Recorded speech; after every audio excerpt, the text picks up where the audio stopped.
Hi friends, welcome back. എല്ലാവരും സുഖമായിട്ടിരിക്കുന്നു എന്ന് പ്രതീക്ഷിക്കുന്നു. ഇത് ഞാനൊരു കുഞ്ഞു വീഡിയോ ഇടണം എന്നാണ് ആദ്യം വിചാരിച്ചത്. പിന്നെ വിചാരിച്ചു ഇത് നിങ്ങളും കൂടി അറിയേണ്ട കാര്യങ്ങളാണ്. വിദേശത്തേക്ക് എന്തായാലും ഓരോ വർഷം വരുന്ന സ്റ്റുഡൻസിൻ്റെ ഇൻടേക്ക് കൂടുന്നേ ഉള്ളൂ, കുറയുന്ന ഒരു ലക്ഷണവുമില്ല. അത് നിങ്ങൾക്ക് എങ്ങനെ വേണമെങ്കിലും കയറി വരാം, ഏജൻസി വഴിയോ അല്ലാതെയോ ഒക്കെ നിങ്ങളുടെ ഇഷ്ടമാണ്. അതൊക്കെ നമുക്ക് പിന്നീട് സംസാരിക്കാം. പക്ഷേ ഈ വീഡിയോയിൽ സംസാരിക്കാൻ പോകുന്നത് കുറേ ആഗ്രഹങ്ങൾ കൊണ്ട് കയറി വരുന്നൊരു സ്റ്റുഡൻറ്റ് എങ്ങനെ വിദേശത്തെത്തി നശിച്ചു പോകുന്നു.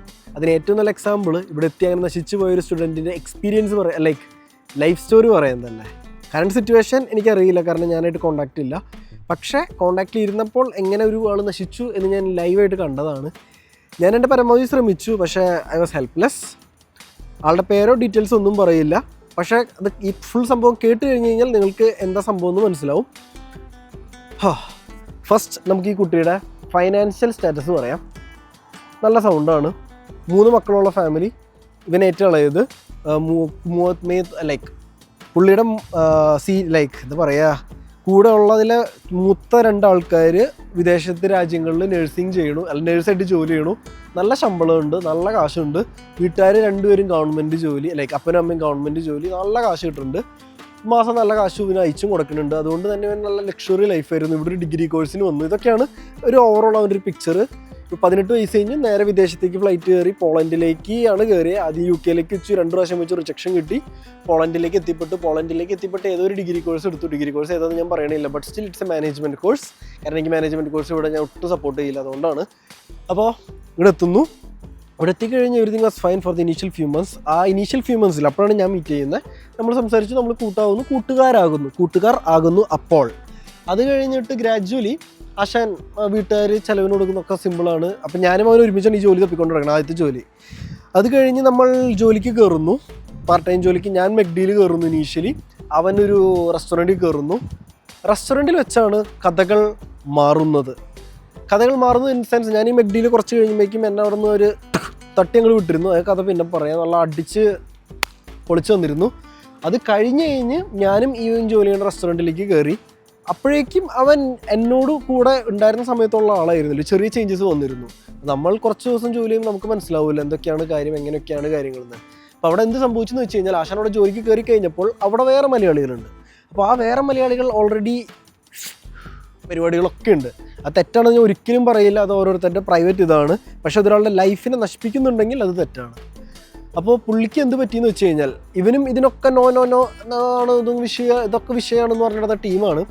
അപ്പോൾ വീട്ടുകാർ കാശ് കൂടുതൽ അയച്ചു കൊടുക്കുന്നു. അപ്പോൾ ഈ കൂടെയുള്ള ഈ ജോലി ചെയ്യുന്ന സ്ഥലത്തെ കൂടെയുള്ള ആൾക്കാർ നൈസായിട്ട് ഇവരെ യൂസ് ചെയ്യാൻ വേണ്ടിയിട്ട് ഇത് കൊടുക്കുന്നു. തിരിച്ച് ആദ്യം ഫ്രീ ആയിട്ട് കൊടുക്കുന്നു, പിന്നെ ഇവൻ്റെ നിന്ന് കാശ് കടം മേടിക്കുന്നു, ഇവന് സാധനം ഇങ്ങനെ കൊടുക്കുന്നു. അങ്ങനെ കൊടുക്കൽ വാങ്ങൽ പരിപാടിയായി.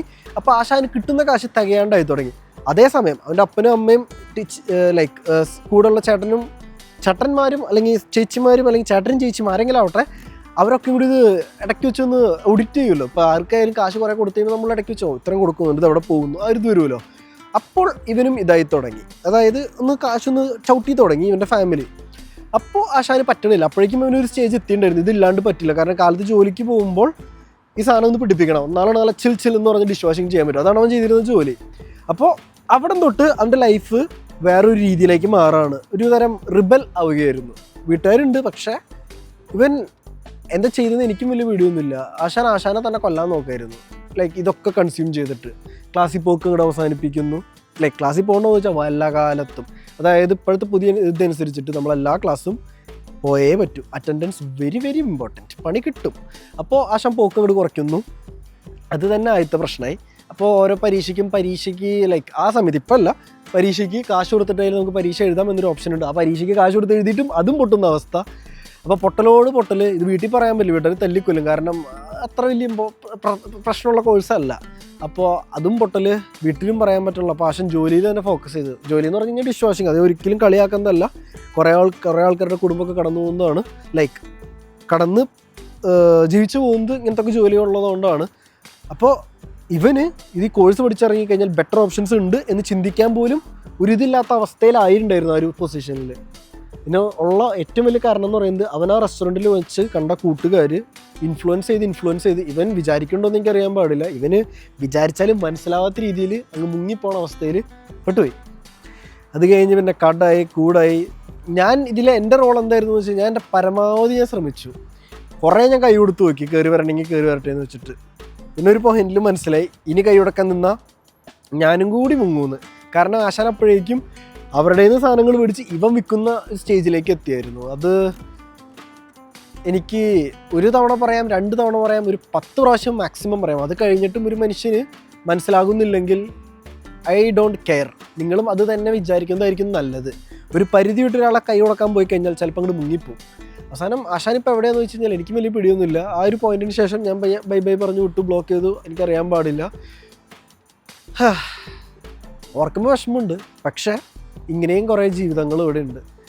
കുറേ പ്രതീക്ഷകളോടുകൂടി വീട്ടുകാർ വിടുന്നു. അവർ പോലും അറിയാതെ അവർ പലതിൻ്റെയും, നമ്മൾ പണ്ട് കേൾക്കില്ലേ, അടിമകളാവുന്നു. എത്രയൊക്കെ ഊരിപ്പോരാൻ നോക്കിയാലും ഊരിപ്പോരാത്ത രീതിയിൽ പെട്ടുപോകുന്നു. പിന്നീട് പല പല പ്രശ്നങ്ങൾ കൊണ്ട് പലതും സംഭവിക്കുന്നു. ഇതെങ്ങനെയാണ് ഇതിൻ്റെ ഒരു സ്റ്റാർട്ടിങ്ങെന്നോ എൻഡിങ്ങെന്നോ ഒന്നും എനിക്കറിയാൻ പാടില്ല. റീസെൻ്റായിട്ട് ഞാൻ കണ്ടപ്പോൾ ഈ വ്യക്തിയെ ഞാൻ കണ്ടിരുന്നു. എന്നോട് സംസാരിച്ചില്ല, ഞാനും സംസാരിച്ചില്ല. പക്ഷെ കണ്ടപ്പോൾ ഈ ആശാന് തല മാത്രമേ ഉള്ളൂ, ബാക്കി ഫുൾ ബോഡി എന്നെക്കാ സൈസ് ഉണ്ടായിരുന്നതാണ്. എല്ല് മാത്രം ആ ഒരു പരുവത്തിലായിരിക്കണം. അപ്പോൾ ഞാൻ ഫുഡ് കഴിക്കണമെന്ന് വെച്ചപ്പോൾ ഫുഡ് കഴിക്കുന്നില്ല, ഫുൾ ആണ് എന്നാണ് പറഞ്ഞത്. അപ്പോൾ ഇതൊക്കെ നിങ്ങൾ ശ്രദ്ധിക്കുക. ഇവിടെ എത്തിക്കഴിഞ്ഞ് കഴിഞ്ഞാൽ നല്ല കൂട്ടുകാരെ ഉണ്ടാക്കുക. ഫാമിലിയെ നമുക്ക് വേണ്ടി അവിടെ വെയിറ്റ് ചെയ്യുന്നുണ്ട് എന്നുള്ള ഒരു ബോധം തലയിൽ വെക്കുക. കുറേ വലിയ ഗോൾസ് തലയിൽ സെറ്റ് ചെയ്തിട്ടുണ്ടാവും. അത് അച്ചീവ് ചെയ്യാൻ വേണ്ടിയിട്ട് അതിന് വേണ്ട ഹാർഡ് വർക്ക് ഇടുക. ഇതൊക്കെ ചെയ്യുക. ഡൈവേർട്ട് ചെയ്യാൻ വേണ്ടി 1000 ഓപ്ഷൻസ് ഉണ്ടാവും. കൺട്രോൾ ചെയ്യാൻ വേണ്ടി ഒരു മനുഷ്യനുണ്ടാവില്ല. നിങ്ങൾക്ക് എന്ത് തോന്നിവാസവും എന്ത് ചറ്റത്തരവും എന്തും കാണിക്കാം.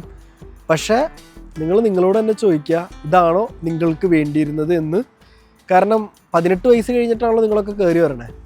സാമാന്യമായ രീതിയിൽ ചിന്തിക്കുക. നല്ല രീതിയിൽ ഇപ്പോൾ ചിന്തിച്ചാൽ ഭാവിയിൽ വലിയ പ്രശ്നങ്ങളില്ലാതെ നിങ്ങൾക്ക് കരകയറി പോകാൻ പറ്റും എന്നാണ് ഇവിടെയുള്ള തലമൂത്ത ഞാൻ കമ്പനി വെച്ചിരിക്കുന്ന മലയാളികളൊക്കെ പറഞ്ഞിരിക്കുന്നത്. കാരണം എനിക്ക് കുറച്ച് നല്ല കൂട്ടുകാരുണ്ട്. അതിനപ്പുറത്തേക്ക് ഞാൻ ആരെയും അടുപ്പിക്കാത്തതിൻ്റെ കാരണം അതാണ്. ലൈക്ക് കുറേ പേരോട് ഹായ് ബൈ പറയുന്നുണ്ട്. പക്ഷേ എൻ്റെ ക്ലോസ് ഫ്രണ്ടിലേക്ക് വെച്ചേക്കുന്നത് വളരെ വളരെ കുറച്ച് ആൾക്കാർ. അത്രയും ഞാൻ ഫിൽട്ടർ ചെയ്ത് വർഷങ്ങളുടെ ഫിൽട്രേഷന് ശേഷമാണ് ഓക്കെ ഇവൻ നമ്മുടെ കൂട്ടുകാരനാണ് എന്ന രീതിയിൽ വെച്ചിരിക്കുന്നത്. അതല്ലാതെ വന്ന് കയറുമ്പോൾ തന്നെ അതൊക്കെ നിങ്ങളുടെ ഇഷ്ടമാണ്. കാര്യം നിങ്ങൾക്ക് മനസ്സിലായല്ലോ. ഇവിടെ നിങ്ങൾക്ക് നല്ല പച്ചയ്ക്ക് പറഞ്ഞാൽ പഴയ്ക്കാനായിട്ട് ഇഷ്ടം പോലെ ഓപ്ഷൻസ് ഉണ്ട്. പഴപ്പിക്കാൻ വേണ്ടി കുറേ പേര് നടക്കുന്നുണ്ട്. നിങ്ങൾ നോക്കിയും കൊണ്ട് നടന്നാൽ നിങ്ങൾക്ക് ജീവിച്ച് രക്ഷപ്പെട്ടു പോകാം. ഈ പഴപ്പിക്കാൻ നടക്കുന്നവരുടെ കൂടെ നിങ്ങൾ പോയാൽ സലാം, Rocky bye. It's simple guys. അപ്പോൾ ശരി, ബൈ ബൈ.